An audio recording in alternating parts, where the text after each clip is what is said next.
one or two people at least to show up. Yeah. All right, we're live. Let's see if we get more than two more eyeballs, right? That's my goal. Five people. I'm Start small. satisfied just getting to talk to you. Yeah, exactly. If we end up with the I'm talk lucky. and I'm recorded. lucky. Yeah. Yeah. Now, this software is actually great too because it'll Oh do the man, live broadcast, and then at the end it just pushes the video over to there. I don't have to think about anything. it's amazing. Which, Yeah, it's getting like I remember I've played with OBS before, but stuff like this just makes life so easy. that's why I went with it, even though I had to pay for it. OBS seemed cool, but I was like, you know what? I don't want to deal with the learning curve. And the Yeah. biggest thing for this was the two cameras. I Yeah. really wanted to be able to have this camera off to the side, Yeah. in fact, making it the primary. Um, uh, Nice. our live viewers just dropped to zero. All right, then. That's fun. Excellent. Yeah, I'm gonna kill this thing for you. So is Andy Price like here type thing? Like, or are we What's just that? are we talking Oh, about no, Andy? this is. No, I didn't even think to try. I figured he's too busy, so I'm just going Okay. to fanboy about him. That's all. Oh, sweet, fantastic. That's like so much less pressure. Uh, Exactly. I think at some point, when it comes to more modern artists, because he hasn't worked on sketch cards since 2015, I think. okay. If I, a lot of the more modern ones, like yourself or other artists who are on social media, I think it'll be a lot easier to get them. Yeah, for sure. Then this is crazy fun then getting to start with stuff like this. But yeah, no, I'm like I've always been like impressed with your collection, obviously, and to be able to do something like this where you've got a library of an individual artist that you can kind of pull up and throw down in front of you and put on camera. That's fantastic. Yeah, Uh, it was one of those that I was like, all right, well, I can do some by set, I can do some by artist, and I don't even know why I. Oh, you know what? I do know why I picked Andy because I just got a new one in the other day when I was thinking of a topic. I was like, oh, I should do that. mm. I'm gonna break that seal live on camera. So So, what is it about Andy's style that stands out most to you? Like, what is it about his work that makes him so collectible for you? there's quite a lot. I think the first one I got. Now, before I went and made X Men Archives my primary set, I was still collecting. I still collect all of them, but that's been my focus.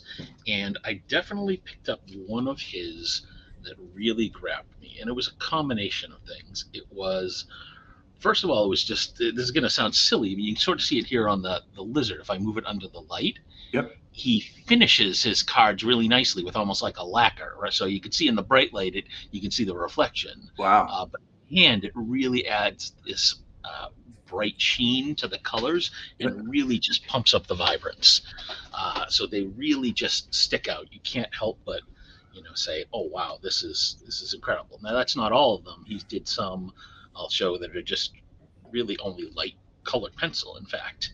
Um, but there's just something about his vibrancy on a lot of the cards that really appealed to me at first. Great.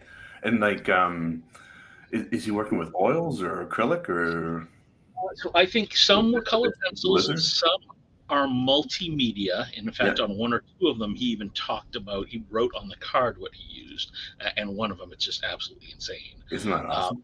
it does, I'll sort of get your opinion, but I suspect some of them are color pencils, Prismacolors, but I'm pretty sure some of these are paints as well. Yeah. But again, that this lacquer-ish finish, I'm sure it's What a not touch. lacquer, it's paint only, or maybe it is. I don't know.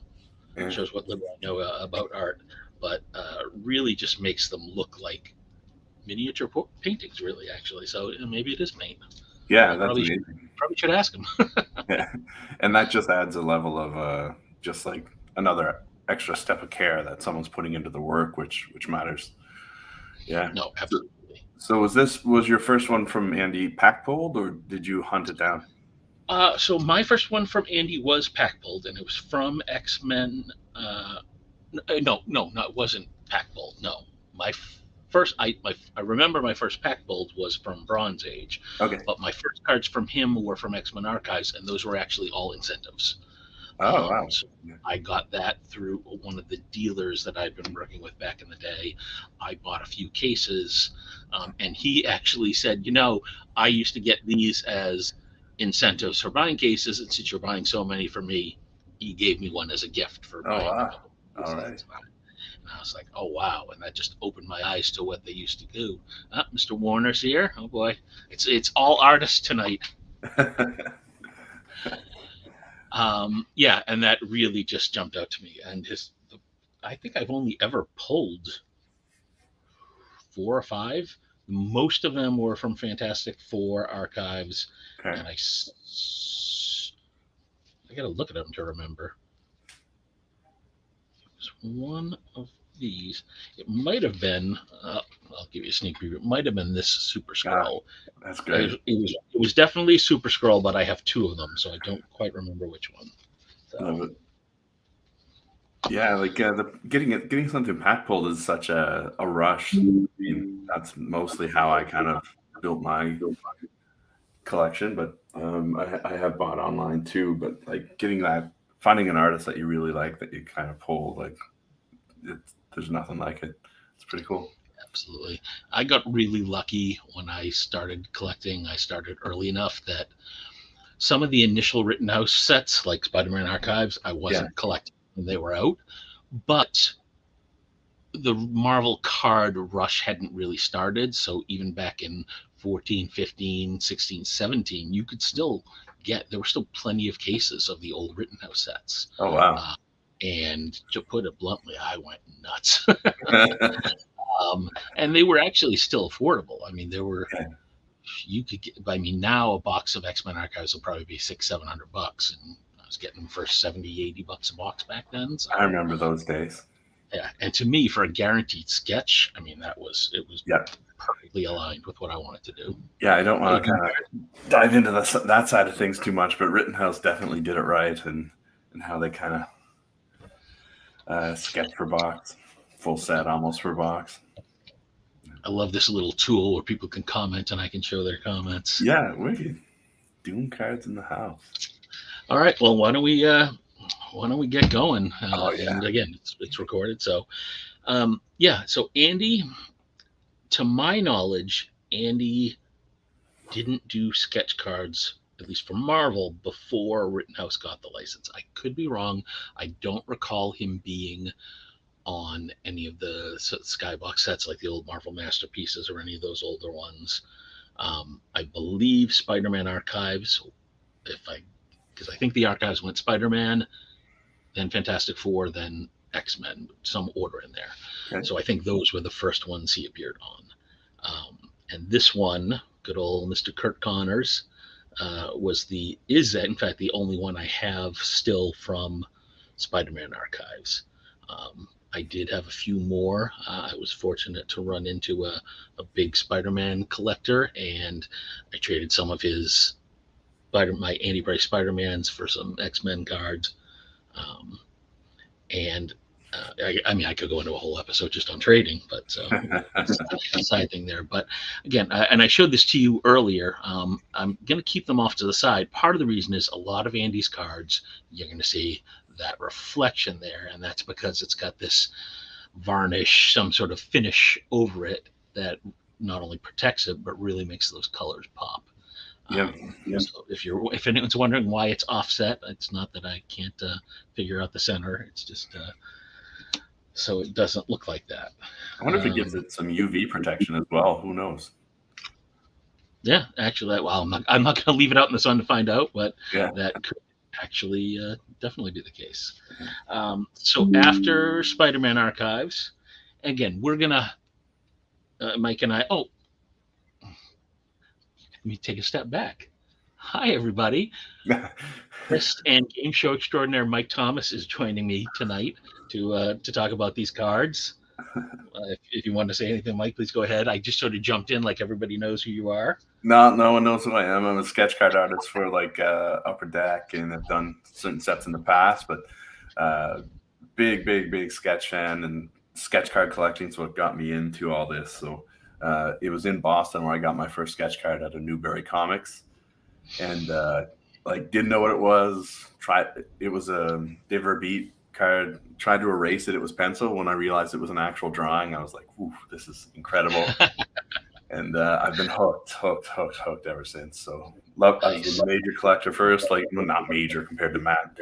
I was a collector first, and then decided I wanted to try doing the art. So that's when I started getting into the artistry side of it, but definitely collector first. So anyway, just cool to be here talking to Matt about sketches.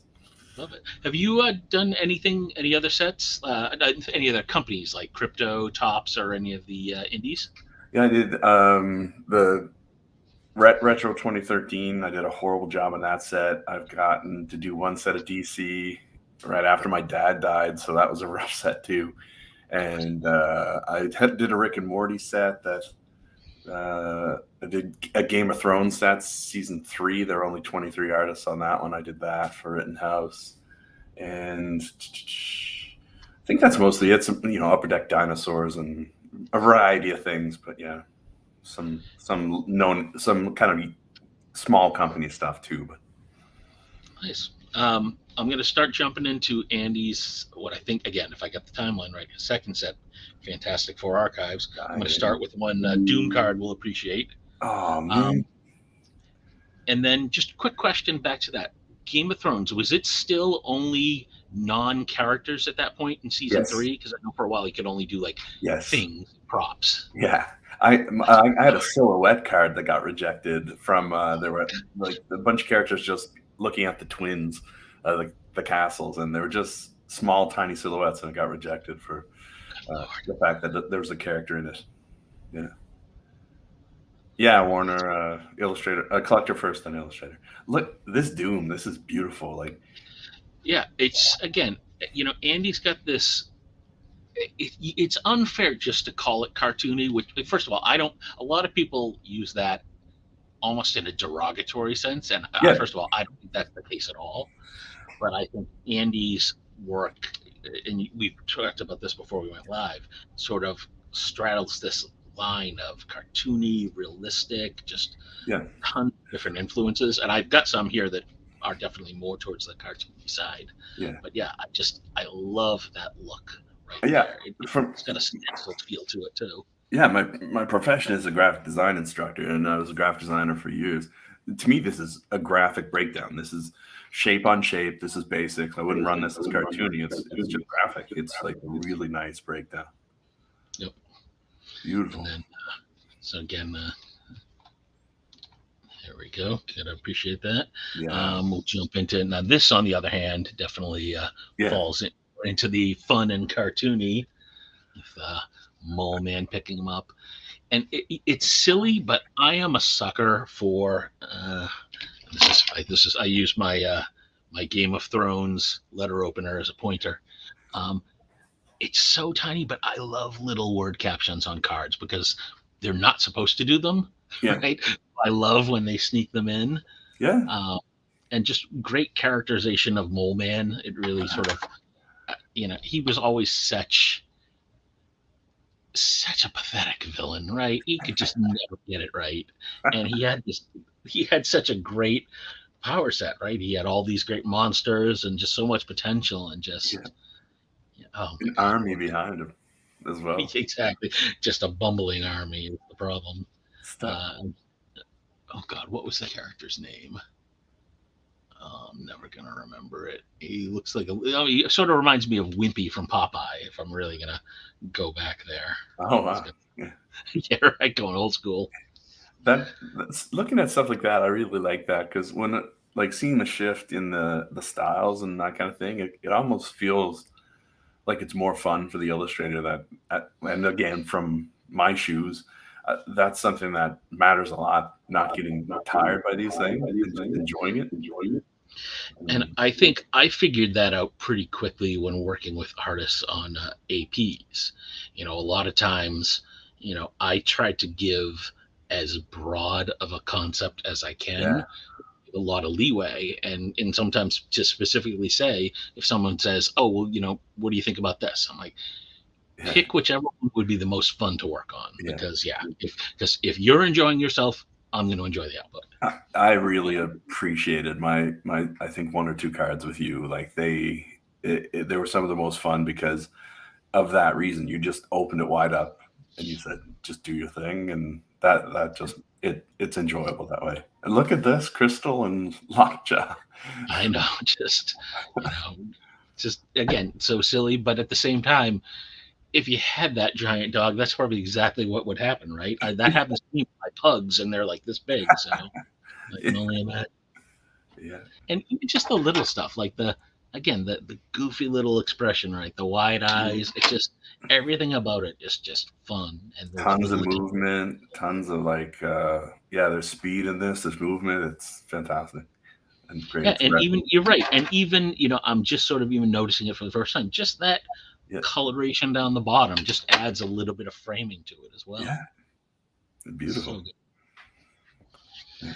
Nice light Yeah, touch. so Fantastic Four Archives is one of those sets that it didn't hit a lot of the mutant buttons for me, but it is one of those books that I secretly loved growing up. I talk about New Mutants and X-Men, but I love the FF, and I love some of those ancillary characters. Willie Lumpkin is has always been one of my favorite characters. He's only appeared in a few episodes, but just the concept of this, Baxter building sort of Yeah, mail front office guy, and just so absolutely silly. But yeah. they had that balance of action, but also just fun. Herbie, and oh my god, Mm-hmm. Mm-hmm. Just yeah, really grounded family. Like in this entire crazy universe of superheroes, what would a family look like, right? And just exactly. And hopefully the MCU can do it justice. let's hope. Yeah, and again, simple Mister Fantastic, Mm-hmm. doing the neck thing. This Mm-hmm. is actually one of the more recent ones I picked up just off eBay. Again, just a nice sort of nothing crazy, but just Yeah. good characterizations. He always does a fun Ben Grimm, just got that. Mm-hmm. Why am I posing for this picture kind of look about him? Mm. This is yeah, one of those things that to be able to do that, to get that expression and make it fun, and like in for really good artists, they're the ones who can do a quick sketch card and still have it look good. With some of us have to toil for hours. But this, this looks like someone knew exactly what they were doing. It didn't take them way too much time, but they're able to put something out that's enjoyable, great character, great emotion, great feel, and And super beautiful. Just in and again, just the little details. A lot of time with Black Panther, you sort of yeah, lose the depth of the mask, and you can definitely see the noses protruding through it, and yeah, just such attention to those little details. great highlight and low light, and yeah. Just a nice, simple, goofy looking evil scroll there. But again, even with this, just a little playing with the frame there, right? Just, Yep. Breaking the you know, plane, we call it. yep, And just totally love adds that. depth and interest, ramps it right up. If that scroll was inside, fully inside that box, not nearly an interesting card. But you Yep. break the plane a little bit, give it a frame. Oof, beautiful, great background. Yeah. And again, nothing complex. And one other, him showing off his power set there. Hmm. Just absolutely love it. Warner, you ever do you on any of the upcoming sets where you're able to play with some Fantastic Four? We'll throw that out there while we're talking about the FF. I'm super excited for Beginnings, since that's going to be the first. Well, if they put them out in the order that the cards went out, Beginnings would be the first one where FF was re-allowed on sketch cards. Oh, for Marvel Beginnings 2 or 1? The new one, Volume One, Okay, I've and got I'm a pretty sure it's also for Volume Two. And I again, not that no one has ever shown me their contracts, because that would be wrong, and so that's never happened. But my yeah. understanding is that there was that, but then they went back to them being banned for a little while. But then I've heard there are one or two sets after that are coming where they'll be allowed again. None of my contracts to date have shown that I can draw them again, but I have Marvel Beginnings 2 coming. So Nice. I will basically do 50 cards of the Fantastic Four if I'm allowed to as draw them again. as should be. I mean, it'll probably the market will probably be flooded for a while, because Yeah, everybody's been dying yeah. to do them for so long. But Nihilus and Silver Surfer. haven't had we haven't had him for years, so yeah, it's about time. So Andy's third set, chronologically in Marvel, would have been X-Men Archives. I'm gonna save them to last since that's where the majority of my Andy cards are. So we'll Okay. focus on that at the end.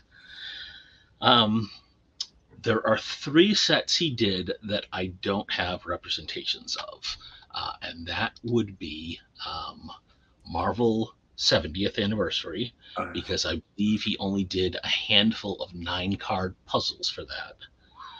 So those are exceptionally hard to find, and if you do find them, they're going high 4 figures easily. Um, and then Avengers, Marvel's Greatest Heroes in 2012, and then Marvel Hero and Villains. I believe for both of those he only did 3 card puzzles. okay. So and those were fairly limited as well. I had some from Marvel's Greatest Heroes.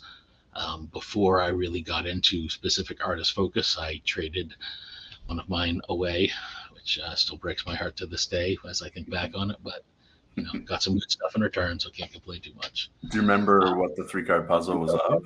yes, it was. I think it's on Sketch Collectors. It was Ant-Man and the Wasp, and I can't remember. I think it was Giant Man in the middle. So I think it was Giant Man and then Ant-Man and the Wasp on the cards on either side. Oh, very cool. Yeah, it was definitely fun. But it was at that point I was less focused on artists and more just about that was in my heavy mutant only phase. Ah, okay. Gave up some stuff that maybe after the fact I wouldn't. Um, so after X Men, chronologically would have been Women of Marvel, the original Women of Marvel, which I believe was 2010. I think. So, yeah, does anyone else see like a Darwin Cook, Bruce Timm influence here? Yeah, Like just the absolutely. way the eyes and the ladies, it's just a beautiful style. Yep. And these, what's funny is, now I'm going to say this, but I want to qualify it. These feel like they were certainly a little bit faster than say like the Lizard and Spider-Man or some of the X-Men ones we're going to see, which Yeah, were much more either painted. But even in this simpler, style, it's clear the time he puts and just the level of coloring and shading within those colors. You've got the multiple colors of the yellow and the orange, and the blending that the Prismacolor. Actually, yeah, I know yeah, they are because I Prismacolor.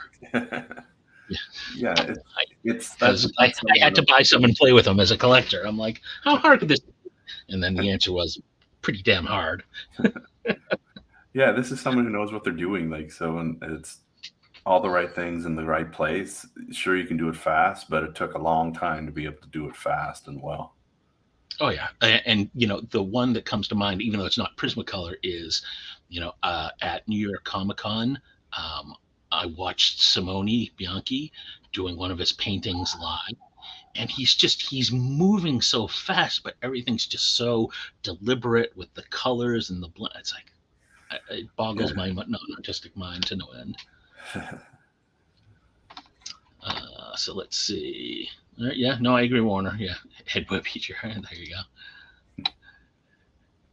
I hear Beginnings 2 will not have FFL. Okay, so there's another one from Warner. Oh, So we'll okay. definitely have to see when that one comes out. I'm sure somebody will leak it. Yeah. I guess if they are going to be doing the movie soon, I can sort of understand. They've always been very hesitant to let sketch card artists interpret characters right before a movie comes out. Yeah. I don't know if that was someone's guess as to why, or if that was something official that was said by someone at Upper Deck, but it certainly makes a lot of sense. Again, Storm just playing with the whole concept of the character, right? Yeah. She use an umbrella for her own powers, just fun, and Yeah.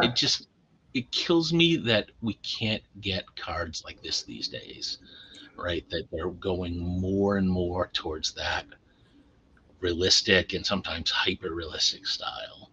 Yeah. Um, Fun of which are great. Don't get me wrong. I love them, and I chase them just as hard as the next guy. But the variety is what made some of these old sets so fun to collect, right? Yeah, yeah. Artists are drawing because they want to do these things, not because they're looking to make themselves popular or, you know, get the right collector to pick it up. This is cool. Yeah, no, I always love when I can find some of the New Mutants. They're exceptionally hard to find these days, which is why I focus so much on getting those Danny APs done. So when you can find a Wolfsbane in the wild, absolutely love that. And again, just a great little summary of who she is. Mm. Let's see. So Kevin, I did not because I my exposure to DC was Mark McHaley. So I wanted to make sure I didn't go deep into DC because I know myself, and I didn't need another thing to collect. And those characters never spoke to me as much, but I fell in love with Mark McHaley's work from Lord of the Rings, and when I saw he did a lot of, I think there were incentives too for DC. At one point, I got about 20 or 25 of his, and he was really the only one I would collect. So no, I never got any Andy's work in that old DC, but I am sure it was just as good. And again, just a great, simple, X-23 here. I'm not quite sure why she didn't have to have a shirt there, but I mean, okay. What do you think about that background? Yeah, that's it. And I don't even think my camera is capturing it well enough, but just the what is that called? Gradient. The gradient from the red to the yellow to the blue down to the green. That can't be easy, right? You tell me. You are the artist, but I'm thinking that's not easy. Yeah, it almost looks like watercolor came into that as opposed to, Oh, as opposed to Copics or something like that or Prismacolor. And I'll so tell you, I didn't even notice she didn't have a top on. I was looking at the background. just looking at all those colors. Yeah, yeah, beautiful, Huh. beautiful, beautiful. Oh, that's you know what? I think that's a question I would love to actually Yeah, ask him. yeah, nice stuff. Yeah, because I'm looking at it in person. I think you might be right about the watercolor. What does the back of the card look like? Because if it's Copic, do you usually get No, that? no bleed actually. Nope. So no bleed at all, which is Yeah, might be watercolor then. Because usually, yeah, you might have to lay. I usually lay down too much color and it floods through. all right. Who do we have next? So next chronologically would be 2011. That's the clear And blend. that would be Marvel Universe 2011. So one of the things this set showed me, and then you're really going to see it in the X-Men Archive set, is he likes Phoenix. Specifically, he likes Rachel Summers.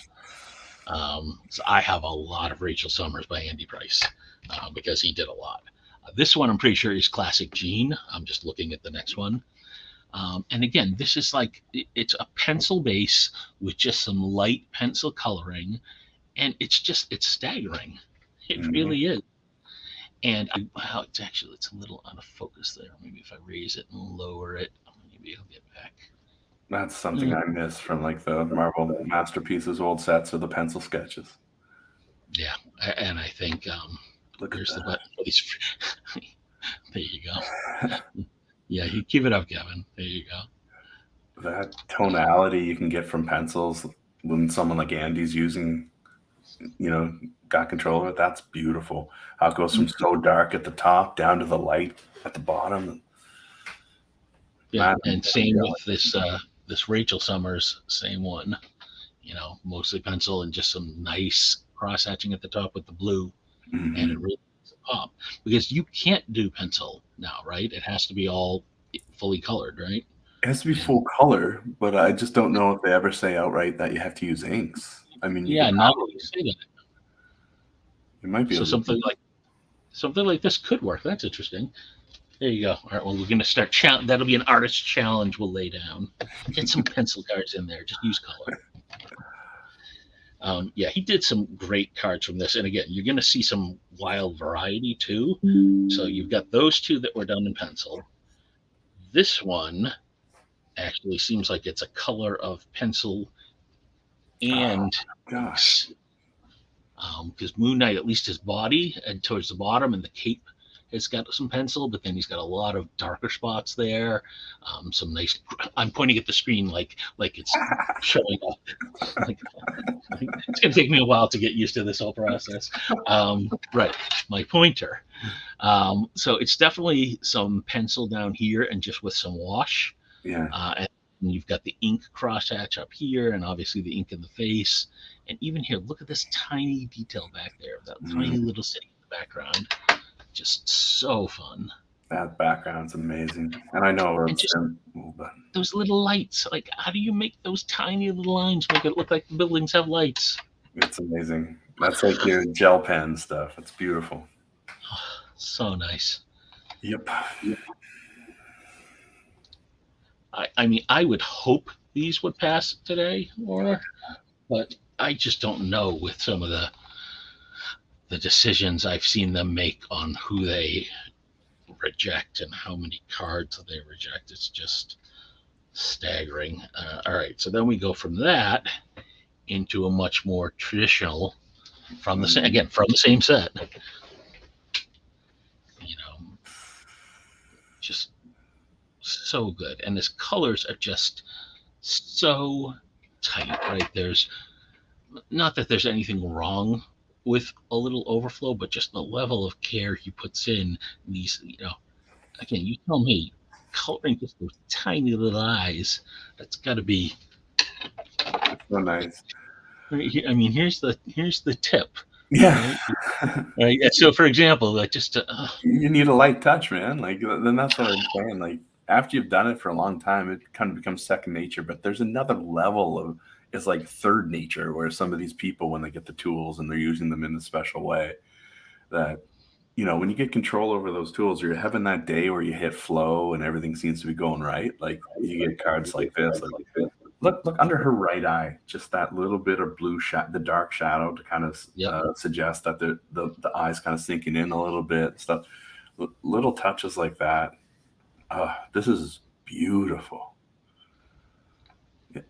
Sharpie white poster pen, water based. There's your lights. There's your windows right there, Matt. So yeah, right. And when you make the inevitable transition into doing cards yourself, yeah. Doom card, little competition there. Mystique, your favorite. Well, I don't know what Victor would have to say about that. So I love this. We'll have to rebrand you to Mystique card. Yeah, and again, this one, just the almost sort of going for that black and white touch with the very light blues, but then the explosion color background, and oh my god, badass. Yeah, and just again, so many tiny little details, like the traditional skull here, the skull waistband. Just it's that attention to detail that collectors, I think, appreciate, and it's what really sets apart the people who, put the time, and you can tell those who are there just for a paycheck. Which, thank God, there are so few in sketch cards these days. Like I remember the old Lords of the Rings days where you would get the people who were doing 2,000 cards and just whipping through them. But even then, I can't be mad at them because they're being paid garbage, and the contract said sketch card, which wasn't defined. So hey, they gave them a sketch card. So good for them for following the letter of the contract and making out. Not so great for us as collectors who would pull two of those in a box. Again, this one to me is just so fun, right? Just fun, sort of goofy, almost like portrait at Sears Studio, and just showing those relative sizes. Wolvie barely on there as the short guy. Colossus cut off. Just love these silly little things. I have to say, I'm pretty sure Bobby Drake took this photo. He's the only. He wouldn't care that he didn't get everyone's head in. This is a Bobby Drake photo. Yeah, on purpose, exactly.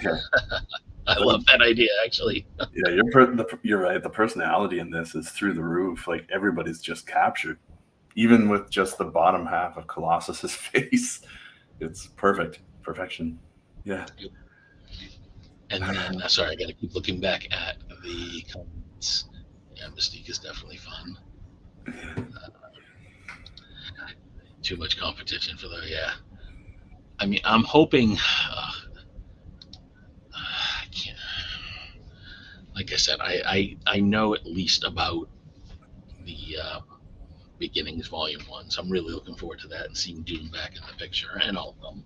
Mm. But you're, I mean, if I was, if I had any talent, if I was an artist, and if I had 50 cards, even then it would be hard to pick 50 because they've had so many amazing, weird villains over the years. You know, how do you, after you pick sort of all the core heroes, how do you decide which villains to focus on?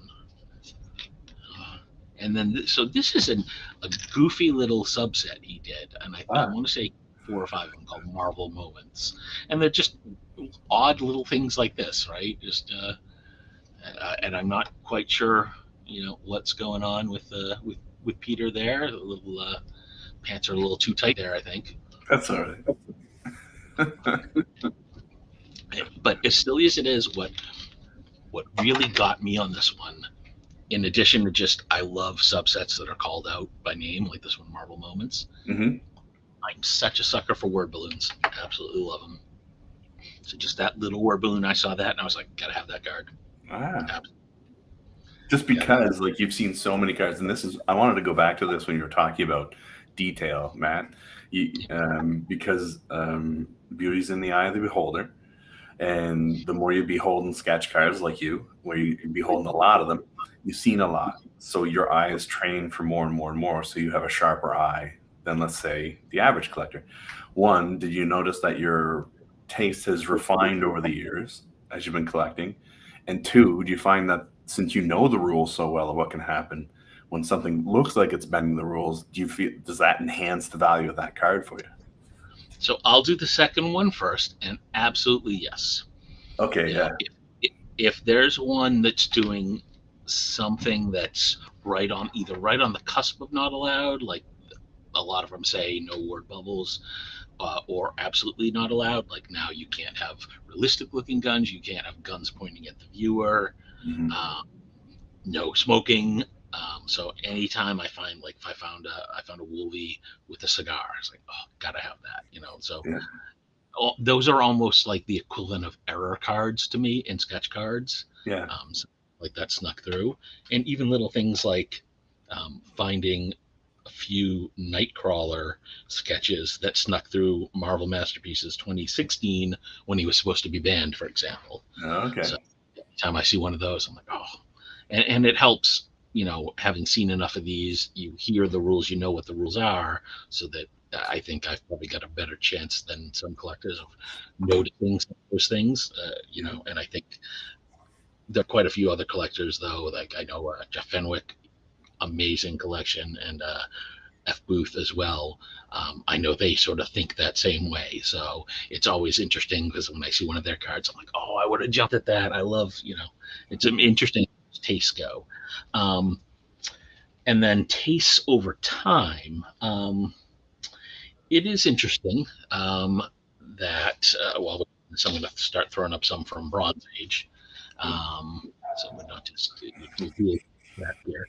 Um, there are definitely a lot of artists who I've appreciated, so I've had much more of an artist focus in the last few years. There are also things I look for, and it's funny. One of the ways my tastes have been refined is there's actually something that's a big turn off for me, Mhm. and can kill an otherwise fantastic card. And it's my own little pet peeve. But it's definitely something that, and I think when I say it, you're going to be like, you've seen this as well. Okay. Hands. Yeah. A badly drawn hand can kill a card for me. Yeah. Um, I'm not talking just like, oh, one finger's a little crooked. No, no. I'm talking like if it's like a catcher's mitt hand. Yeah, Oh, yeah. That yeah. Yeah. Yeah, I got a Um, bunch of my old ones I could show you if you need an example.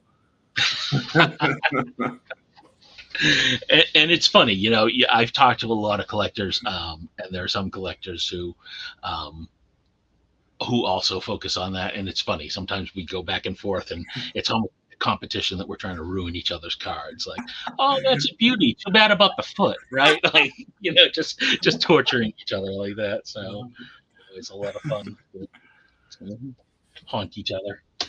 Um, so I've only got four from Bronze Age. So that Storm was the first one, just a simple headshot. That storm was beautiful. Can be like this magic, because it's a costume you don't see very often at all. This sort of blue look, Yeah, um, and you've got this classic silver arm, but with the horns as well. You don't see that a lot. yeah. Soul So, Sword, obviously. so is that like a lighting thing, or is there a full blue costume for magic? No, that's the costume. It's all blue. It's Oh, the picture is pretty real to the actual. hmm. Um, and it's yeah I suspect it's, well, I'm gonna be honest, I love the look. I never bother to look if it is an official costume. If it is, I don't remember it. Yeah. um, but it's unique enough that it stands out among Uh, my magic cards. it's one of the things I like the most when I see like people doing different kind of cards where it's just like you can just tell it's just unique lighting. So it looks like Spider-Man's in a fully green costume or something, but it's just the lighting. I like when artists do stuff like that. I think I don't know if it was Ash who posted recently in the bunch of booklets he did, and they were almost like monochromatic of these different kind of battle scenes. I think it was Ash or maybe Dre or someone. Okay. But yeah, it was that kind of stuff. Just is special for me. Yeah. Oh yeah, just using different colors, and Mm. again, here's a nice example, right? He's got a great palette with all the colors here. Yeah. Green, yellow, orange, blue. I mean, that's got to be fun to play with those as well, although probably not easy, right? I know there's the whole concept of color theory, which again, to me, as a non-artist, I've heard of it, but I'm like, oh, if it works, it works. That's all I've got. Yeah. So this is like a secondary color palette. So there's your primary colors of red, yellow, and blue, and this is an orange and a green and a purple, really. So it's a secondary color palette. This is one of the reasons why it works so well. But on top of the really fun pose, breaking the plane, nice depth. It's you've got this overlapping three different layers of depth just in the one body form. Like there's so much about this card which just works. And to your point with the portrait card, again, now that you've said that, on each of these, I'm picturing Bobby Drake off to the side doing something to get that look. Right, that's going to keep being in my head for all of these. And then the last one I have. So this is both a character. One of my goals was to try to get Sketch of as many names as possible. So this is a very obscure character. Her name's Necra. So I love that about it, but just that the background on this, that whole psychedelic background, and so many colors working, and then with the twirling of her hair, just everything about this I absolutely love. Little Art Nouveau happening here with the kind of spaghetti like curls and Art Nouveau into the psychedelic movement. Yeah. Plus, like this is just cool. Yeah. Nice Definitely. framing too, like nice coming out of the bottom right for the angle. Like again, non-traditional, but really, really neat.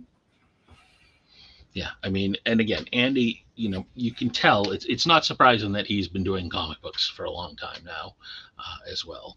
And we Yeah. were talking about this earlier. Andy's been out of sketch cards since about 2015, and he has been making his career working on My Little Pony. And he is killing it. Not only is that IP just booming, probably better now than it was in the 80s when I remember it as a kid. Um, it like when we were at, I can't remember, I want to say it was Heroes Con in Charlotte, but it was one of the conventions I went to last year, and he was there, and his lines were unbelievable.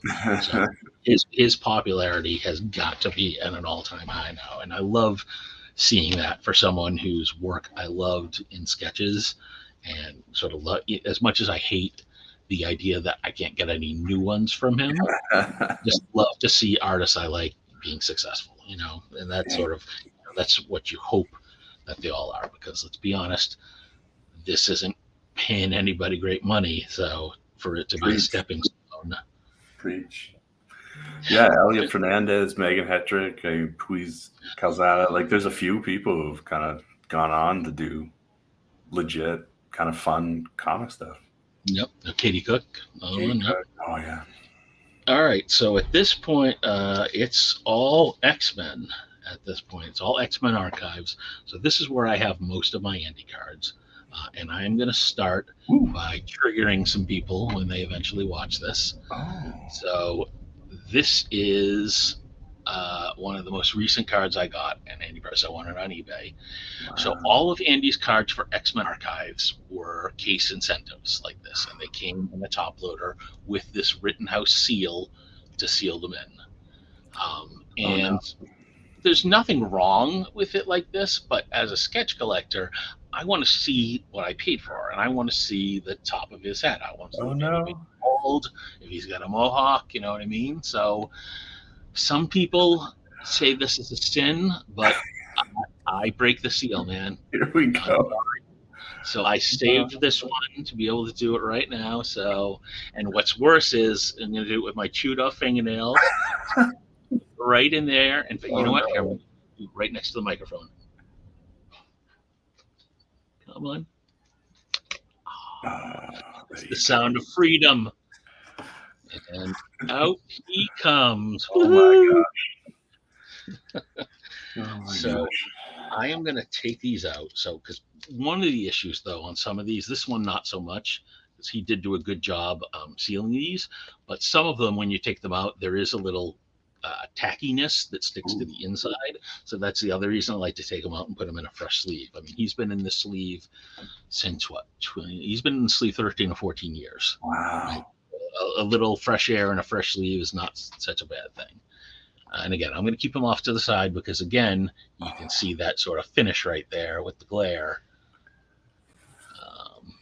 Oh, man. So many of these, I'm fairly certain they're painted. Yeah. You know what? Next chance I see at a con, I'll wait through the line so I can ask him. Or I think I might know him on social media. Maybe I'll just send him a message. But they definitely have some of that feel, but then there are some where you can definitely see, no, I can see the hat strokes, that it's pencil. So quick answer is I have no idea. It's multimedia, this one for sure. Yeah, absolutely. And there are some, in fact, I'm going to pull out one or two that are really my favorites. Pardon me while I'm looking, but a great cable there. And again, just, just the sort of paint speckle effect right there to add some nice touches to it. Just really great. Yeah. I think you're right, though. I think to get that blue gradient right there and all around them, that's got to be watercolor in there, I would think. I think so. Or, really watered acrylic, but why not go watercolor? Oh, there you are. Okay. Save this too. So here we go. All right. So cable. Great card. And these are sort of in alphabetical order by character, but I'm probably going to mess them up. Again, simple Cyclops. I mean, extensive use of cross-hatching on this one. Oh, God. Get that pronunciation right. Sienkiewicz. Team break the seal. There you go. That's what makes me happy. You're converting people. Yeah, no, Warner's definitely right. A lot of varnish. And I know a lot of people use just like, do you use a varnish or do you use like a fixing spray, or what do you use yourself, if anything? Who, me? Yeah. Nothing. It's just like nothing that I put on there needs to be fixed. Like I was actually thinking of trying to learn how to paint for sketch cards, but just Copics, man, and markers, so I don't throw anything on them. Beautiful. Boy Sam Guthrie back to the New Mutants. Oh my gosh, that pose. Yeah, it's sort of the classic pose with the explosion underneath, and just Yeah, great work with it. but it's not head on like so many I see. Like the one I drew last week was right on. This coming from a little bit of to the right of to the character's right. Uh, it just again it gives the opportunity for overlapping and it makes this so much more interesting. Yeah, I like that I don't a know lot. if the camera's capturing it all, but there's definitely a lot of Yeah, really great layers to the explosion clouds below them. A lot of nice white speckling over on that side. Let's see if I turn it this way, if you can see it a little better yeah, on it's the coming out. edge. Yeah, just so nice. Love his work. Let me put Emma up there while I get him back in the sleeve. Yep, look at Again, that. just very, very classic Emma pose there. Very classic costume, the White Queen costume. Her Yep, costume really changed much over the years. I it's guess so it low has cost. fan, yeah, exactly, low cost fan appeal. Wow. It's got support. Um, and some of these, that one, no, but some of them, it's interesting. He did some subsets even within here. So Hmm. this one, and he actually wrote it. This was called the Hollywood edition, and he numbered it on the back. I'll show you. So you got Oh yeah. Hollywood edition, Rogue, 3 of 6. Okay. See it. Oh wow. Yeah, Oh Marilyn. yeah, just very classic, but still with the white hair and the X chain to sort of give it away. And this is like obviously tremendously talented, but it's one of those.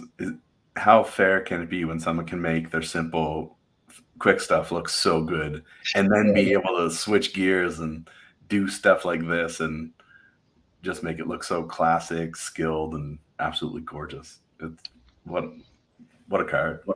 Yeah, that's a beauty. Let's see. And again, already my alphabetical is gone because she's down in the J's. So this is not, no, sort of a old school 20s style, almost Jean Grey look there. Love that. I love that background. I love that kind of hatching. Yeah, and it's again, it's so simple. Again, with the color, you got the purple background with the red hatching, Yeah, makes it really stick out. As well. Obviously, if you did the black, it would add a yeah, much darker tone to it. But this just really makes her pop out in the front of it. I think. Yeah, yeah. I'm no, a big fan of.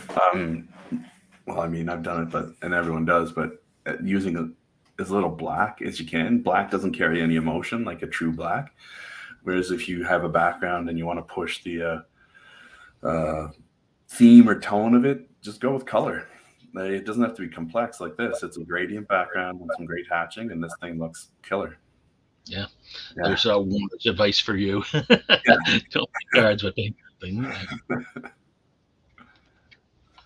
And Doom card, you pretty much this sums up, yeah, my whole concept with Andy Price. Wow. yeah. And are you Doom Card? Do you know Darwin Cook as well? He was a Canadian artist. Anyway, if you're not familiar with Darwin Cook, check that out too. He's got great work. There we go. Sorry, took some work. That one had a little tackiness, so it was actually sticking to the inside of the card. But let me see if I can turn the light up a little on this one. Let's Speaking of see. lighting, look at the lighting in this card. Get it as close to the edge as I can there. Yeah, but and again, just the space background, just beautiful colors. Yeah, Yeah. Unfortunately, the lack of light's making it look a little darker than it really is. I wonder if I can cheat here. Let me see if this helps at all. Let's see if, without adding the yeah. sparkle. There you go. That helps a Oh little. yeah, Not that much, but again, classic Space Phoenix with the little planet in the background. Just absolutely love it. no, I can't Purple and remember. yellow, complementary colors again. Just works. Yeah, I mean, just the whole glow about her, very nice. And then we'll go back to Jean, more of a fun. Yeah. Ah, the darts. The picture of Emma with the darts, I just love it. Yeah. You know, Fun, fun, I mean, fun, yeah, fun. yeah. Just taking that, it tells a story, right? That makes this card so much more than just a simple portrait, right? Yeah. It, if you've read these comics, you know the history between those two. Uh, and when this card was made, it was, still in that very antagonistic phase. It's Yeah. definitely changed a little in recent years, um, but it just captures that moment in time. Absolutely love it. Beautiful. Uh, and again, just another fun one here, making the transition, bringing Rachel into it. Oh my gosh. This is such a treat. Random. I know, right? And that whole, Rachel Summers, that whole storyline when it came out in that alternate timeline, I want to say that was 86, 87 ish. It must have been around then because it was definitely still when I was reading comics as a kid. And when she came out, what was she originally? The Hound? Is that what Oof. Rachel was first when she was tracking down mutants? That's me learning something new. If it comes up in trivia, then I'll make sure to There you go. yeah. Let's hope Bill. Let's hope Billy's watching. He's taking notes. Billy or Barry, either one. It's good. Yeah. So Absolutely she love it. was tracking down mutants and hunting them down? I believe that was what she was doing in that timeline. Okay. Yes, and I want to say I even think Ramada was the artist when those first came out. Ramada Jr. Oh, wow. Because I'm just remembering all the cross hatching. But yeah, I believe that was the story. And then she escaped. So almost sort of. I don't think she was from the same timeline as Bishop, though. I think Okay. his was. It's been a while. I had a big gap in my comics. Like most people. Once college came, I was too cool for comics. Oh, I rediscovered it later in my life. look at I this. mean, this is just Lockheed reading a Spider-Man comic. I mean, just so meta, right? Just so much fun, and I love Lockheed as a character. Mm. You know, always sort of the faithful companion. But he's another one where since I have started reading comics again, you know, he as a character, there's just so much more, right? It turns out he's like this international he might even be like royalty, but he's also like a secret agent and he's working with Sword. I mean, Yeah. just a whole story, and it's her sort of acknowledging that he's more than just sort of a pet. Yeah. He just Like Nibbler in very Futurama. amusing stuff, and then you can't. So again, this is another fun one. Oh, Lockheed God. with his little Bamf doll, Yeah. Just and the just expression that he's able to get in these beautiful, moving little pieces. yeah, and just like you say, just with the eyes and the smile, just looks, Yeah. it's got that look of contentment. Yeah. It can't be easy to make a dragon look content. Yeah. Um, Warner Mm-hmm. mentioning everybody, and sorry, I keep focusing on the cards, and I keep forgetting this whole comment thread. Yeah, definitely get that Bruce Timm style. Or Bruce Timm reminds us of Andy Price. Depends which way you look at it, right? Ooh, I like that. Yeah. Yeah, and just another just simple, fun one with her in the. I'm trying to remember that was the Shadow Cat, right? Sprite was a different costume. I'm trying to remember her costumes over the ages too. I think that was when she was Shadow Cat. I think so. But if anyone knows otherwise, please correct me.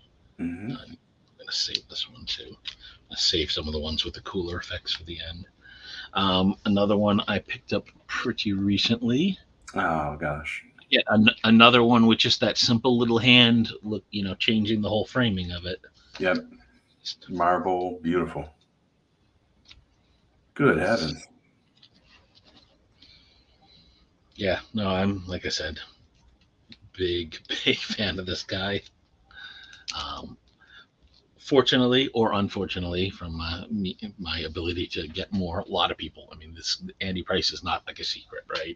People have known about him for a long time, and I think he's one of those that, if you know, you know. I won't lie. There is always a part of me that's hesitant to do an episode like this, right? Because You're educating the whole. I want to educate and I want to turn people onto them, but I'm necessarily creating more competition for myself Yeah, to acquire these. But I feel like the the knowledge to the hobby is more important than my little greedy chase. So I that think one will. that's fairly magnanimous, altruistic of you. I think that's a good thing. Like for when people are looking at the top collectors in the field who are willing to do something like this and share knowledge, especially if you're just getting into the hobby, that's cool. And for me, being able to see all these pieces from Andy Price is even amazing. And again, I've been in sketches like collecting for a long time too, but I haven't seen any of these. They're amazing. Yeah, and I think with someone like Andy, I think, and people who have been collecting people who collected when Andy was around absolutely know him. I think it's a little harder for the newer collectors Yeah, to start to see some of these older ones, mostly because some of these are, and I'm guilty of this myself, right? We call them black hole collectors, right? Because sometimes right. somebody grabs them and you just never see them, and that's the other reason I want to do this whole series to kind of get them out there, hopefully encourage other people to bring some of these to the light of day. Not necessarily to get people to trade them, right?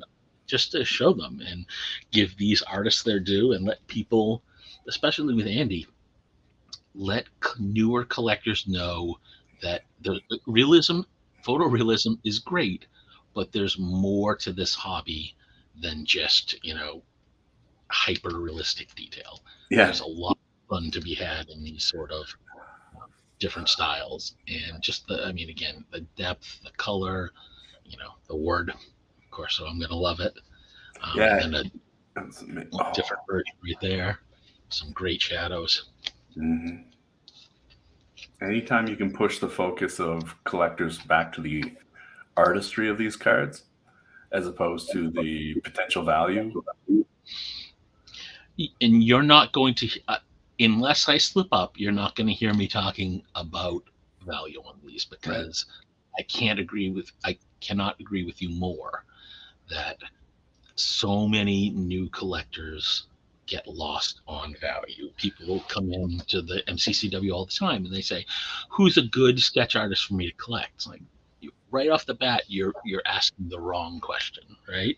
The Yeah. question should be, I like this style or this artist. Who are some others that I would like who are either similar Yeah. or who are completely different that'll push my boundaries? If you're collecting art for those reasons, as opposed like it won't let you down, but if you're collecting art thinking just about the money, it's gonna like it's gonna let you down. You're not gonna enjoy it, but being able to look in at this stuff and just appreciate it for what it is, art wise. I mean, that's why it's subjective. It's not objective. Yeah, Warner, I'll definitely do one on Uko Smith. I don't have a ton from him. I actually met him at a con about a year or two ago and got an AP from him as well. Love his stuff. I mean, again, there's so many artists I have in mind to do these on. So yeah, this will be an ongoing thing for sure. Um, yeah, I love this pixie, and again, it's so hard to see, but you can sort of see the outlines. The camera's not great at it, but the clear gossamer wings behind her on all four corners. Yeah, Um, beautiful. the limitations of my camera here, unfortunately. It comes through. Plus the foreshortening of the hand, like that's just a nice card. Yeah, absolutely. Yeah, and I love that sort of, like you say, see, I didn't know that was the word. So when the hand is bigger coming forward, that's called foreshortening. You said Yeah. TIL. Another one with that sort of red cross hatching in the background. Little Lorna Dane, is that her? That's her name, right? Polaris, I believe. Polaris, yeah, I think so. Lorna Dane. We'll I'm let the trying chat to. thread get that. Yeah, unless it's in a trivia game format, you won't get any information out of me. I'll be like, I Oh, don't there you go. know. I have no All right, idea. I'll ask them. I'll ask everything in the form of a question. Can you get, yeah, can we get Billy here too, where he can ask the questions and I'll be able to answer them? But Yeah, you need a buzzer though, right? You yeah, should get one of the staples that was easy buttons that you can hit. this is Um, amazing. Couple of Psylocks here. This is actually one of the most unique ones, just with this whole Mhm. purple palette here. Really like this one. This feels a lot like the Instagram thread when you're going through his stuff. Like this is really kind of artistic and really pushing it into the amount of time it probably took. Like this looks like it took a lot of time. This is a special card. You know what's interesting though? Now that I've said this out loud, based on the color and the hair, I was going with Polaris, but that red mark is throwing me off. For this? Yeah, does she have in one of her costumes? Does she have that red thing going over her eye? Psylocke? Yeah, It didn't fall it didn't ring false to me. Like I need to look it up. Maybe that's a great one for the chat thread for a little pros with yeah. the chat I mean, thread. I'm gonna do a little research on her look, and maybe it's the Yeah. she was taken over. All right, I'll ask it in the form of a question. See if you know. What is the name of the person who took over Psylocke's body for a period of time? I have no idea. Would it be the Shadow King? No, her name was Kwanon, Kwannon. And they're gonna, yeah, there's a red mark over her eye. There is. Okay. And Over. there's a whole bunch of images with that. Okay. Maybe that is the Quanon thing, but I'm not All right. sure. Good to know. I at least got it right. So Yeah. because I was also looking at this one next in line, which Without is why the red. this one it is really, that photo is not doing justice. Well, actually, no. Now that I look at it, it really is. There's just a lot going on with this whole coloration there, and for her body. I absolutely love this one. There's also a little sparkles down here around the hilt of the sword. Yeah. It's just so fun.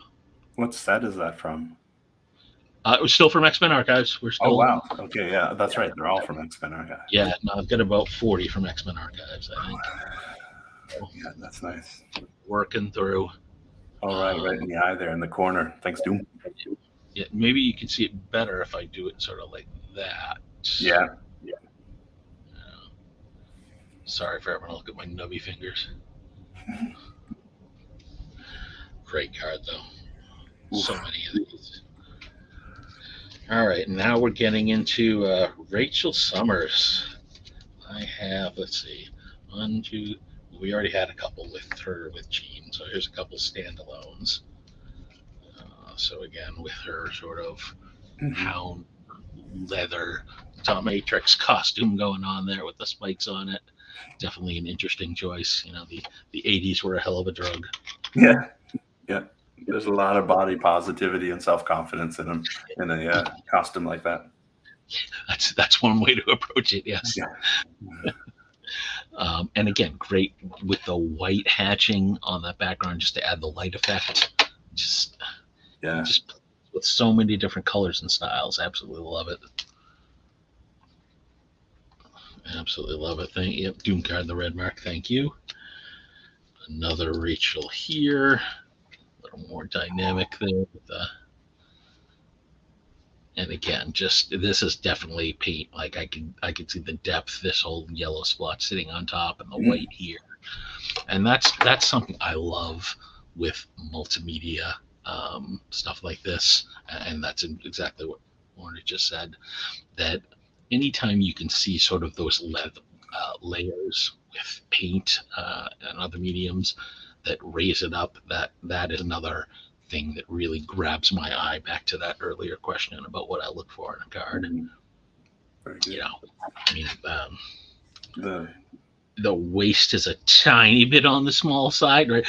I'll add a critical thing once or twice, right? That's a bit unrealistic as far as that goes, but still. Yeah. I absolutely love it. And There's again, just something different about the shading, like how smooth that is on that one there. Like the transitions from color to color are so soft in this compared to some of his other yeah. cards. I'm wondering if this whole thing is painted. Actually, I Yeah. sort of agree that the blends right there are just so nice. And excuse me, I'm not used to talking this much. This is definitely one of my favorites. And then I've got one more irregular one, and then I'm going to jump to one of the special ones that Oh I've been wow! talking. This is another one where you need more lighting, I think. Look at that glow! What a treat! There we go. That's a little Yeah. better. You know, but yeah, definitely the Phoenix is the light source in this, right? So you sort of got the whole shadows above the eyes, right, with the light coming from below. I think you really Yeah. captured that fantastically. He captured it well. Yeah. I figure out the right grammar there. All right, so I'm gonna pull out one of my three sort of favorites in here. I'm excited. Another Rachel Summers. Ooh.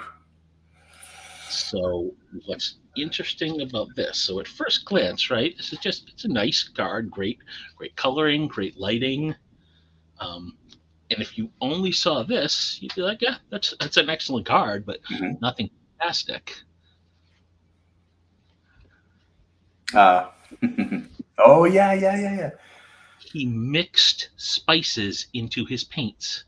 That's insane. Ingredients: ballpoint pen, mustard, honey mustard, ketchup, paprika, curry powder, blackberry preserves, white agave. And then he added, do not eat. How fun is that? Come on. That's incredible. And I when I got this, I did not know that wasn't advertised to me. I didn't see the back. So just discovering that was just, oh my God, I was so happy with that. The world's first potentially edible sketch card. Gr- I guess they're all edible, aren't they? that'd be your like This one might have some taste. when you resort to crazy antics to get viewers, you'll have to do a party where you eat that card. There you go. All right, you've got a great question from Doom in there about do you have a preference with sketches that preserve the border or are fully painted? Um, no, not really.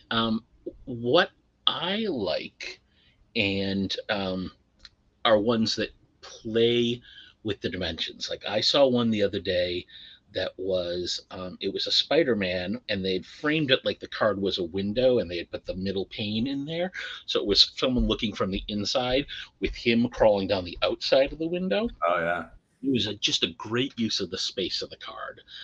So that's really what it comes down to for me. So when we were talking earlier about those ones that have them reaching, outside of the plane of the card, yeah. those are often my favorites. And in fact, More the framing than the frame. yes, let me see if I have a. No, I don't have it. Keep the Well, good questions coming. Anything that makes him dive into his collection in the background to bring out more yeah. cards. That's Do I that's our want? All right, goal. you know what? I will show. I will go That's what, one card off from Andy Price. this is our goal as the people outside of his room.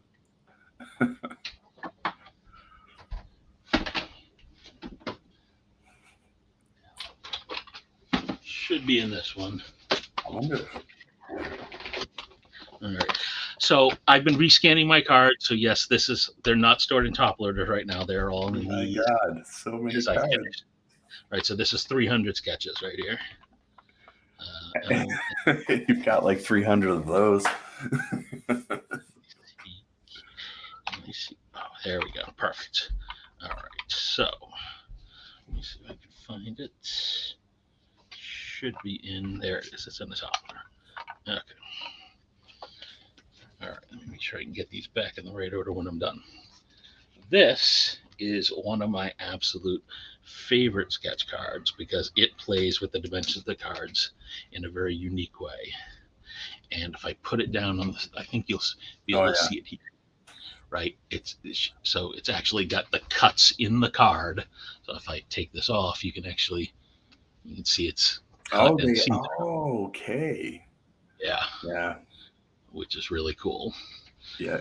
So again, anything like that that plays with it, and then you've got the claw sticking out over the edge, just sort of breaking that plane. In this case, Mhm. breaking the wall, or is it the third wall? Which wall is it? Fourth wall, It's I at think. least the sixth. Yeah, there you go. It's breaking some wall. Yeah, the So, walls are falling everywhere. so Yeah, that's yes, fantastic. Thank you for sharing that. That's beautiful. you all just wanted to see me go grab something. I get it. Hmm. Gotta get these all back. Okay, and so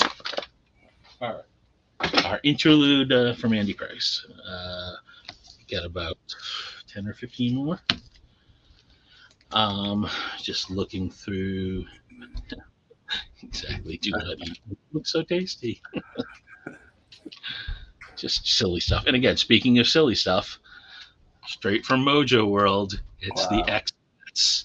Now, are the X Cats actually in comics?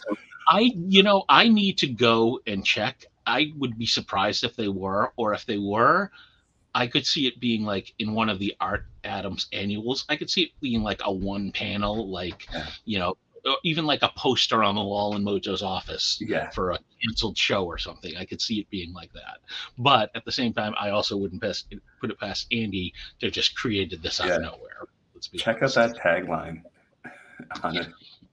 I give it one season. absolutely. And just, I mean, so fun, right? Cyclops trying to get the visor off, which is what my dogs do when my wife tries to put a costume on them. Just the Aurora, the Gambit with the little face thing, just so much fun. Just so, I just adore this card. That is one of the nicest, most unique cards I've ever seen. I would love to see a book archiving all of your sketches. I've always sort of wondered if a collector would you have the rights to do that as a collector if I owned the cards? See, I wouldn't want to do it unless I got the permission of every single artist. Is the problem, That's right? ideally the way to do it. Yeah, because it feels like it would be disrespectful otherwise. I feel like showing them like this and talking about it is giving the credit as I go, but to Mhm. just publish a book that I could potentially make money off of, like if I ever did it, I would want to set it up so that it would be not profit and any profits would go to some charity or something. Mm. Um, but It- yes, I I would love to, but I don't think the work to get all those permissions would be challenging to say the least. You may not have to. That's amazing. You may not have to because it all depends. I mean, copyright usually stays with the original creator unless it's signed over to the company. And since we're working for these big companies, it might be theirs. So you would probably just have to go to those companies and get the permission. Yeah, Look at I'll do this. it. I'll do it the video way. I'll make everyone watch 200 videos eventually, right? Again, Wow. this rogue, great use of the green all throughout. And to me, this is one of the more impressive cards because green is 90% of the color there, but there's such variation in it. None of it blends together. Like, right, her bodysuit sticks out from the cloak, sticks out from the green in the background, Mhm. right? It's distinct enough that there's no confusion at all of the outline. Yeah, complete control of contrast. Beautiful. Again, one of the challenges, not challenges, but when you do collect an artist heavily like this, you do tend to get a bunch of different variations of characters. I actually love that Yeah. because I love seeing sort of how he does the different takes on them. This one sort of got that more evil look to her, more the classic villain rogue from. I mean, I'm never going to remember the number, but do you remember the first tagline when she joined the X Men? What was the first tagline on the X Men comic when Rogue joined the X Men? There, I have no clue. It was her running from Colossus, and some of the X Men were chasing her, and it was "Welcome to the X Men, Rogue. Hope you survive the experience." Oh, And fantastic. they've used a riff on that tagline a few times over the years. Huh. Welcome to the X Men blank. So always fun. Good progress here. Another nice. Just do it for me. Yeah, Ingrid. I definitely have. I think I have all of Ingrid books, and she. I got interviewed in second one? I can't remember which one. Not the first one. How about that? That was, Um, yeah, like I had some of my work show up in her book, and it was a surprise. oh, nice. Yeah, it's an interesting concept, right? The whole history of sketch cards, Hmm. um, because I've talked to a lot of people, and I think Ingrid did a fantastic job capturing it, but Yes. there's definitely some very early work that's so obscure that there's definitely room for sort of an appendix to some of them. And I know some people who are sort of trying to document some of that early stuff as well. Somehow I lost a wrapper along the way, but that's okay. Speaking of documenting, did you see George Vega's collection that he did for himself? Yes, I did. I see George at almost every convention in Boston, and I've gotten quite a few APs from him, and I loved seeing that he's putting that book out. Yeah, I got mine here. I ended up, it inspired me. I did one kind of like that too. I only have the PDF of it, but yeah, I thought it was a really cool thing, and hopefully more artists will do something like that because I'd be hugely interested in that kind of. Well, I love it for a bunch of reasons. I feel like there's so much work in this hobby that's going to be lost to time because from in those well, certainly in the early like Clear Ultra X-Men, the MCC 98, and then the 2007 and 2008 masterpieces, scanning and digital storing was still kind of in its infancy, at least on a personal use level. So there aren't a lot of images of those. Some people put them on DeviantArt. Some of that's been lost over time as accounts have been deactivated. A lot was put back in the day on Scoundrel, but then PhotoBucket messed up a lot of those old storage.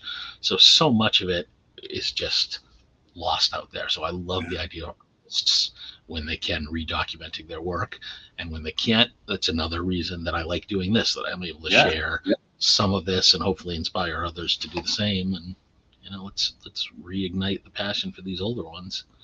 Do you have a lot of Storm? Uh, uh, from just him, or so Storm is my number 4 character in terms of. Oh, It's what I call the Marvel Holy Trinity are my top 3. So I've got Wolverine, Jean, and Cyclops, and then Storm is number 4. okay. Um, I have a few of her, but I do have 3 from Andy. Yes. So we've got this sort of the classic Savage Land look, Hmm. Oh, or yeah, just the classic costume with the headband. Love that one. man. Very dynamic shot with the sort of you can feel though not feel you can sort of see the wind Wow. as opposed to there. Not photorealistic, but amazing. I know This is what people need to see. Like, this isn't photorealism. This is just amazing art. it's just well done Mm. exactly. Wow, it's beautiful. And sort of I'm trying to remember if this is more like the when she was courting T'Challa and the sort of the Wakanda look, but just definitely more of a wearing an evening gown there, so different look. The colors are getting very washed out on, unfortunately. I will hold that one up to the camera, see if that helps. I'll try to, there we go. What a I don't know glow. if that's any better because there's no light behind my cameras, but just again the blue and just the way it, Yeah. just with the white lighting in the center, just sort of around the edges and then fading out, just so good. Hmm. Okay, so I'm going to jump to another one of my sort of unique ones here, which is this Here we go. Magneto, which has, I'm sure they're not, well, actually, I'm not sure what they are, but the metal pieces, I'm not sure what they're made of, but they definitely have a very sort of, um, definitely very metallic look to them. I don't know if it's just metallic paint, but you can sort of see it when I move it like that. Wow. So does it look like those were put into the clear coat or underneath it, do you think? It looks underneath, yeah. Okay. I think he laid them down and then put the clear coat over it. Wow. Cool. And just, obviously perfect for a character like Magneto there. Mm. Clever. Warner. Yeah. I need to, Please yeah, go ahead. I need to find Warner's Instagram because I'm not sure I'm familiar with your work yet. So if you don't mind throwing that in the chat thread, I'd love to. Please do. I keep forgetting I have to click hide, or the comments will stay up there for hours. All right, so we got we're nearing the end finally. Appreciate you sticking on with me this whole way here. Some more just a kind of classic Wolvie, nothing crazy, just just him being him. But again, simple but so good. Right? Again, Yeah. it's just amazing what a multi-layered background like this can do to a card, and how it just changes the whole dynamic. I think I'm gonna start doing that. I'm gonna just straight up borrow from Mr. Price and make my backgrounds a bit more interesting. This one I absolutely love.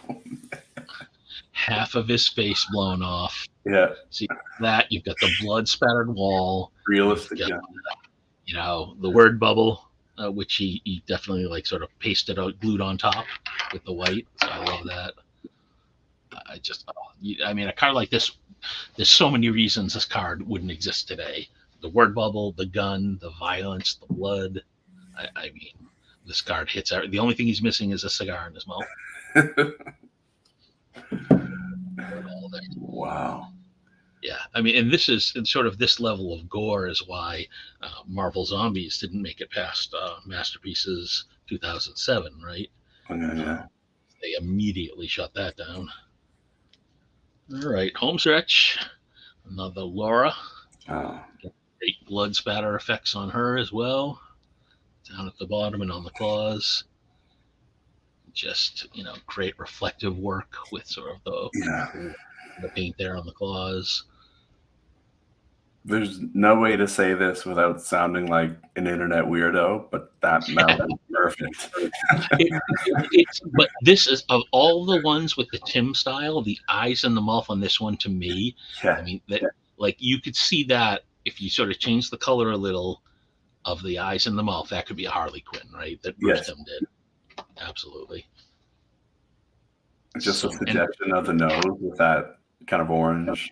Yep, and just the touch of little blood there, great. Yeah. And just look at tiny, tiny little dots on the belt. Beautiful. Just love. So fun. What a tone. That sums it up for a lot of these, right? Yeah. Whoa. That was the Wolvie, I believe. But all right, 2 more. All right, I'm actually gonna save that one for last because for some reason that one's my favorite. So this is another thing that I totally geek out over, which is right. So this is Tony Perna and Andy Price on the same card, and Jam cards. Again, not an artist, so I probably geek out of this. Maybe it's not difficult, or maybe it's super difficult, but just how easily these two styles and the colors have blended together just is amazing to me, right? And I'm assuming it must have been done in at least one phase. I don't know if the card went back and forth multiple times, or maybe they were at a show, but just wow. Yep. 2 very different styles, but I think very complementary styles.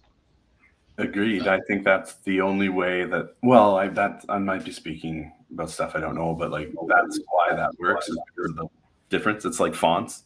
You can't have 2 fonts that are too similar; or it just looks off. You have 2 typefaces that are fonts that are different enough that they complement each other. That it just sings, and this sings, even though the styles are different. 2 amazing artists working together. It's beautiful. Yep. And again, obviously the characters have similar color palettes, so that certainly helps. But yeah, absolutely love this one. I was thrilled to be able to add this. Yeah, jam cards are another. Back to that question of things I collect. No giving too much away about what I'm after all the time, but I love jam cards. Just leave it at that. All right, we are down. Actually, no, I've got three more. All right, I'll do this one first, then I'll end with the two bigger ones. So I'm going to take this out. I haven't taken this out in a long time because this one is definitely multimedia. So his whole face is got pressed. I don't think it's aluminum foil, but it's sort of a pressed shiny paper that he put down there and lacquered over. And the same for the yellow here and the red. So this is all this other material that he laid down. It's got that added dimension. So it's one I definitely always keep in the top loader because I don't want it to flake. Wow. I absolutely just love how this works. And this is another where let me sort of tilt it just to give that effect. Where did you find that one? This is actually one of the first ones I picked up. This one I did know. It was described that it had this multimedia, and as I recall, I did pay well for this one, but I absolutely love it. And then we're going to end with my last two, which are two of his oversized ones from Dangerous Divas. I assume he did some regular cards for Divas.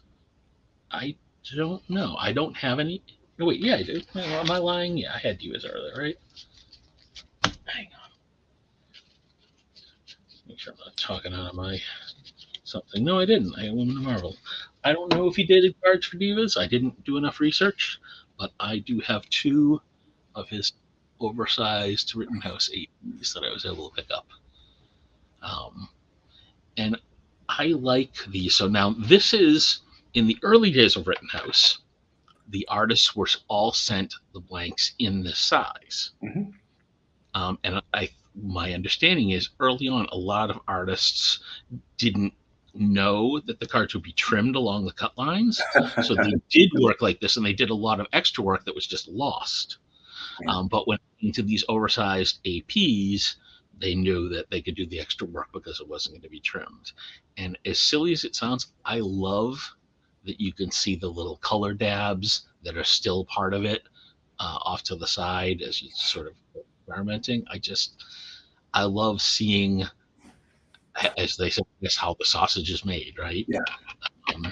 And who knows, that also, it could be completely fabricated. He could already be so good with his colors he doesn't need to do it. He was just doing it to add a little flair. Who knows? But regardless, it works and I love it. Yeah, I think it's legit.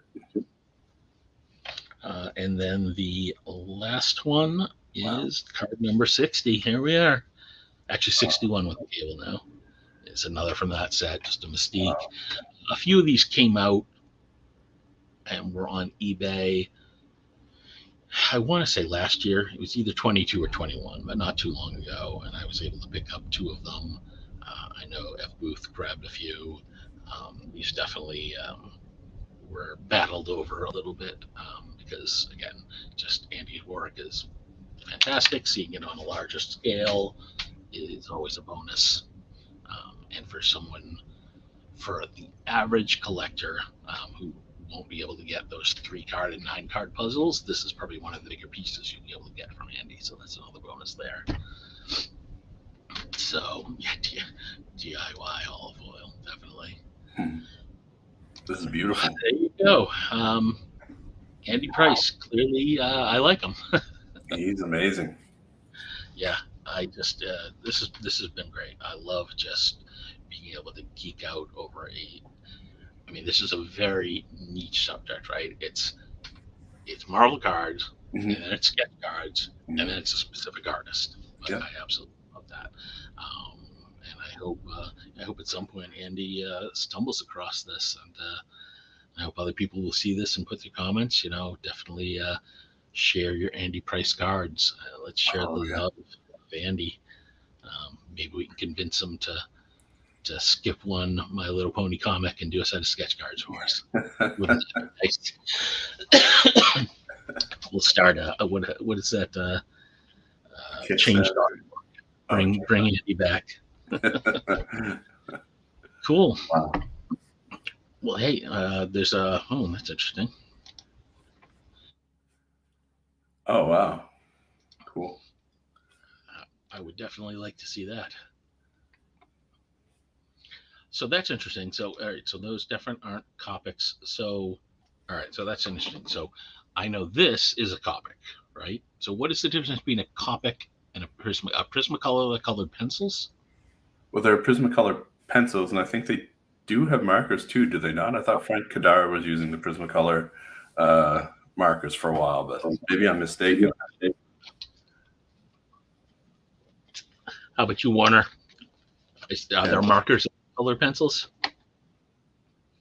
That's the problem with responding to a comment like this, because there's the delay in when I see them. And yeah, there we go. So is the answer.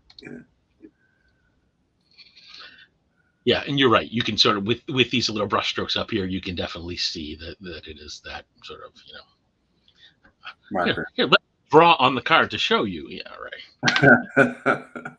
No, thank you. Cool. Well, hey, that's probably a good starting point, because I've been talking for an hour and a half, and that's great. Enough, right? I just looked at the clock. Fantastic. Yeah, like the time flew by. That was, I mean, just being able to kind of see your collection and hear your talk so passionately about the cards. Thanks, man. No, well, first of all, thank you for coming on, and let's definitely figure out a time where we can get you on again, but we'll focus on your stuff. Oh, maybe I'll make you the first time I talk about an artist with the artist on, or maybe I'll have a couple. Maybe I'll have you and Warner, and we'll take turns between them or something. See, that sounds better. Then you can get some actual. So all the pressure isn't on you. Yeah. I could say. Oh, and so Warner, did you post your Instagram? Yeah, there it is. Yeah, I got it. I already locked down Warner and Doom. Found them both. Perfect. So, yeah. Doom's got some great cards. Did Doom also put down his Insta? He found me, and then I found him. Awesome. Yeah, awesome. That's killer. Well, cool. Hey, again, Mike, thank you so much for joining me. Thank you to the 9 or so people who decided to join in and watch. Really appreciate it. And in another week or two, I don't know if I'll do an artist or focus on a set, what we'll do, but we'll figure out something. Wicked. So again, thank you, everybody, and keep it sketchy. I need a tagline. I don't know. I'll work on that. There you go. Like it. All right. Thanks, everybody. Bye. See ya.